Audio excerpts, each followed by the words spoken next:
கோயம்புத்தூர், திருப்பூர், ஈரோடு, சேலம் உருவாக்குவது என்பது இந்த பகுதிகளை அழிக்கக்கூடிய செயல். இந்த மக்களை மீட்க முடியாத புற்றுநோய் உட்பட பல்வேறு நோய்களை தள்ளுவதற்கான செயல்.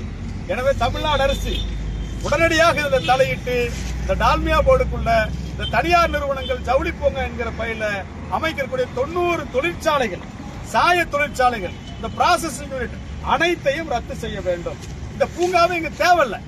முதலாளி உள்ளூர் கிடையாது, தொழிலாளி உள்ளூர் கிடையாது, உள்ளூர்காரருக்கு வேலை கிடையாது. அப்புறம் எதுக்கு எங்க நிலத்தை எடுக்கிறீங்க?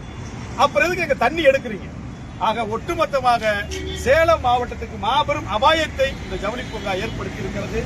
அரசு இதை ரத்து செய்யவில்லை என்றால் இந்த பகுதி மக்கள் அனைவரும் தமிழக விவசாயிகள் பாதுகாப்பு சங்கம் நாங்கள் எல்லோரும் ஒருங்கிணைந்து தமிழ்நாட்டு அளவில் மிகப்பெரிய பிரச்சனையாக்கி அரசாங்கமே இந்த திட்டத்தை கைவிடுகிறோம், ரத்து செய்கிறோம் என்று அறிவிக்கிற வரை இந்த போராட்டமானது அரசியல், ஜாதி, மதம், கட்சி சார்பின்றி மக்கள் நலனுக்காக, சுற்றுச்சூழலை காப்பதற்காக தொடரும் என்பதை நாங்கள் தெரிவித்துக் கொள்கிறோம்.